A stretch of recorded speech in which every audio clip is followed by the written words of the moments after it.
ಈಗಾಗಲೇ ಸುಮಾರು 1 ಗಂಟೆ ಕಾಲದಿಂದ ತಾವು ಸಂವಿಧಾನದ ಬಗ್ಗೆ ಕೇಳ್ತಾ ಇದ್ದೀರಿ. ಮೊನ್ನೆ ಉಗ್ರಪ್ಪನವರು ಮಾತನಾಡಿದ ಮೇಲೆ ಸಂವಿಧಾನದ ಬಗ್ಗೆ ಯಾರಿಗೆ ಮಾತಾಡೋದಕ್ಕೂ ತೊಂದರೆ ಆಗುತ್ತೆ.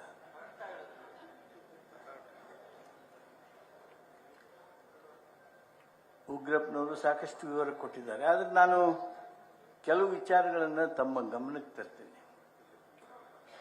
ಸಂವಿಧಾನವನ್ನು ನಾವು ರಚನೆ ಮಾಡಬೇಕಾದಂಥ ಕಾಲ ಆಯಿತು. ಸ್ವಾತಂತ್ರ್ಯ ನಂತರದ ಸಂದರ್ಭದೊಳಗೆ ಬ್ರಿಟಿಷರ ನಮ್ಮ ರಾಷ್ಟ್ರಕ್ಕೆ ಸಂಬಂಧಿರ್ತಕ್ಕಂಥ ಕಾರ್ಯದರ್ಶಿ ಸೆಕ್ರೆಟರಿ ಬಿರ್ಕಿನ್ ಹೆಡ್, ಲಾರ್ಡ್ ಬಿರ್ಕಿನ್ ಹೆಡ್ ಅವತ್ತು ಯಾವ ಲಘುವಾದ ರೀತಿಯಲ್ಲಿ ಮಾತನಾಡಿದರು ಅಂದರೆ, he laughs and says, will these Indians draft their constitution? They have hundreds of paths, faiths, castes, communities. Can they have one constitution? Will they be able to, have they the capability to draft that constitution? ಅಂತೇಳಿ ನಗುತ್ತಾನೆ. ಬಂಧುಗಳೇ, ಇವತ್ತು 75 ವರ್ಷ ಆಯಿತು ನಮ್ಮ ಸಂವಿಧಾನಕ್ಕೆ.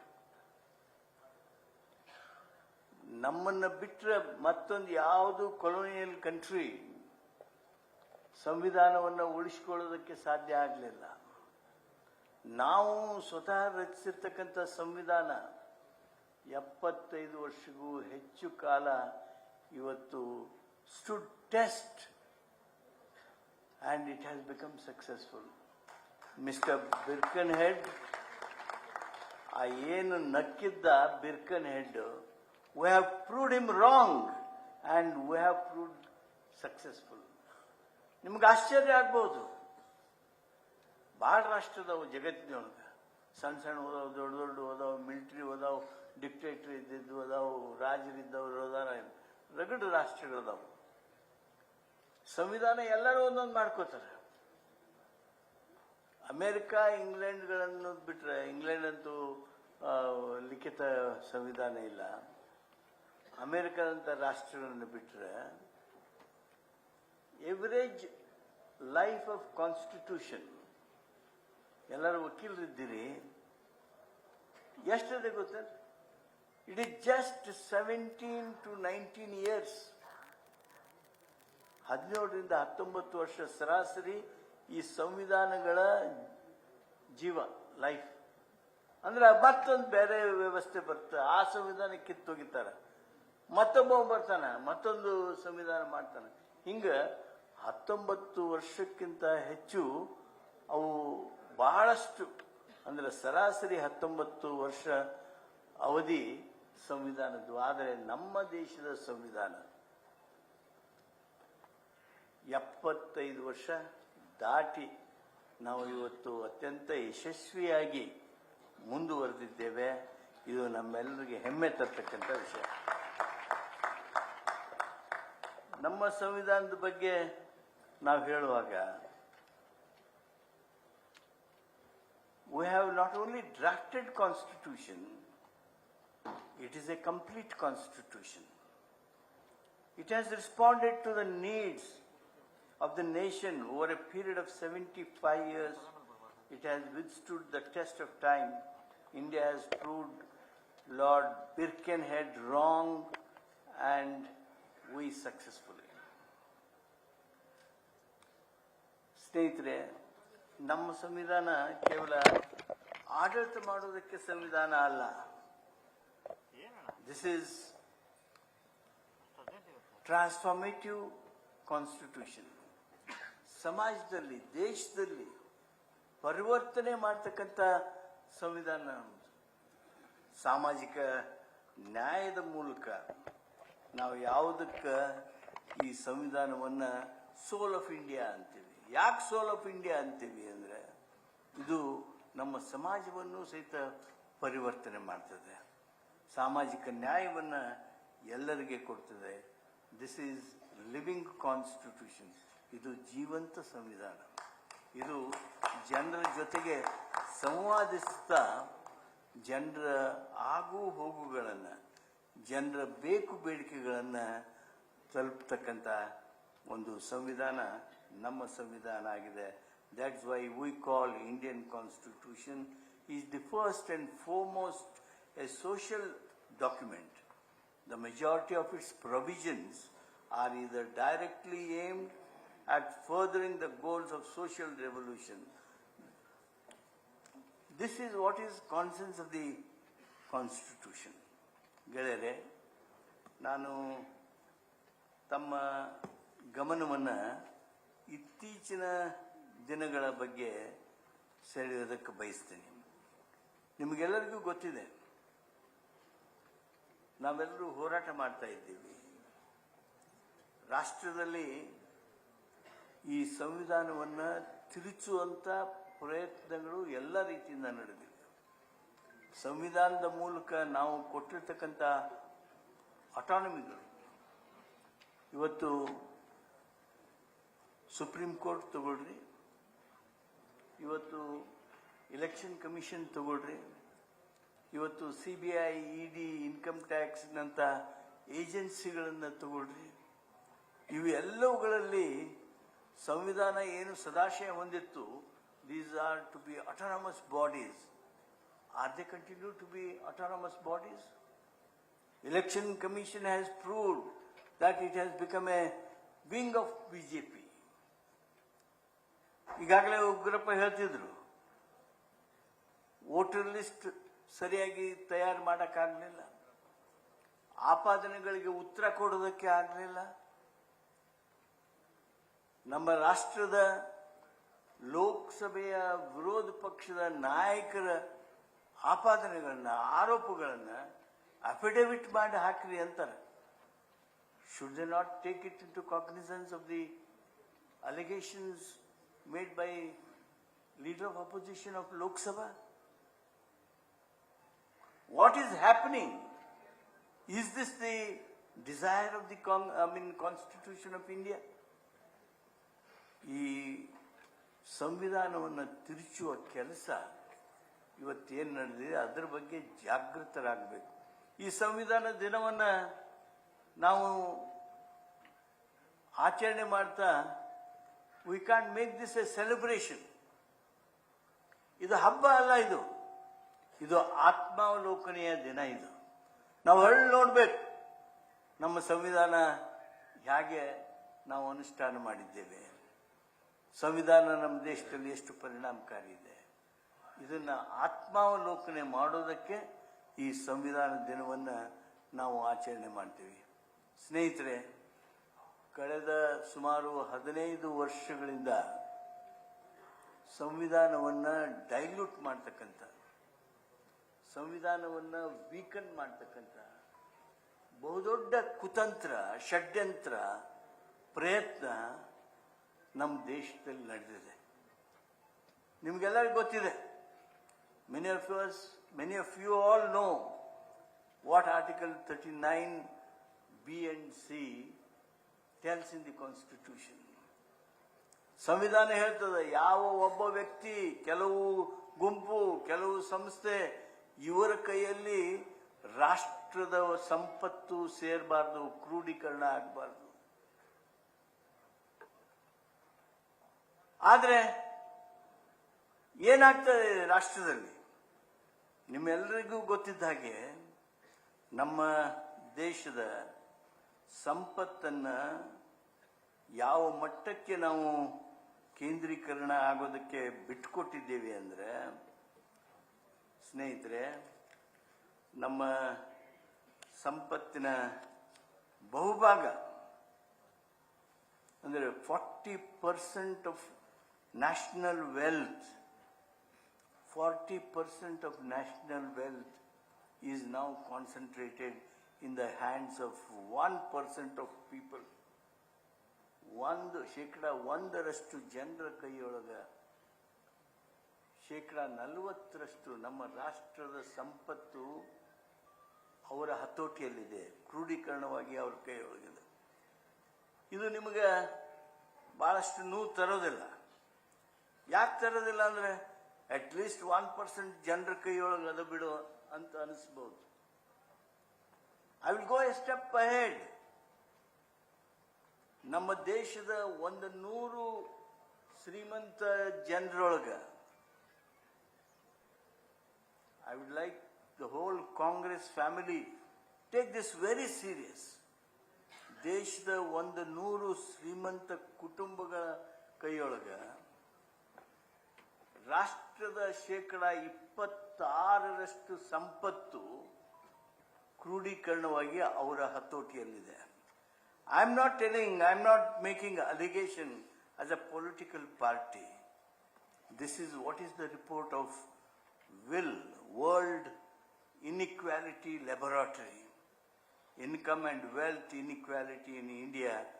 ಈ report 2022-23 ನೀಡಿರ್ತಕ್ಕಂಥ ಈ ರಿಪೋರ್ಟ್ನೊಳಗೆ ಕೊಟ್ಟಿರ್ತಕ್ಕಂಥ ಮಾಹಿತಿ. ಈ ಮಾಹಿತಿ ನಾವೆಲ್ಲ ಗಮನಿಸಬೇಕು. ಅಂದರೆ ಸಂವಿಧಾನಕ್ಕೆ ಅತ್ಯಂತ ವಿರೋಧವಾಗಿ ಹೇಗೆ ನಾವು ಹೊರಟಿದ್ದೇವೆ. ಈ 26% ಸಂಪತ್ತು ರಾಷ್ಟ್ರದ ಜನರ ಕೈಯೊಳಗೆ, ರಾಷ್ಟ್ರದ ಸಂಪತ್ತು 100 ಜನರ ಕೈಯೊಳಗೆ ಸಿಕ್ಕಿದೆ ಅಂದಾಗ ನಿಮ್ಗೆ ಏನು ನೋವಾಗುತ್ತೆ.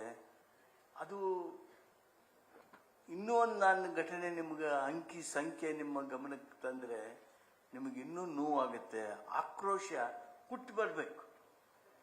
ಈ 100 ಜನ ಏನಿದ್ದಾರಲ್ಲ ಇವ್ರಿಗೆ ಪ್ರತಿ ವರ್ಷ ನಾವೇನು ನಮ್ಮ ರಾಷ್ಟ್ರದಲ್ಲಿ ಆದಾಯವನ್ನ ಸೃಷ್ಟಿ ಮಾಡ್ತೀವಿ, ಆದಾಯವನ್ನ ನಾವು ಮಾಡ್ಕೋತೀವಿ, ಅದರೊಳಗೆ 22.6% income of the country goes to these 100 people. Should we sit quiet?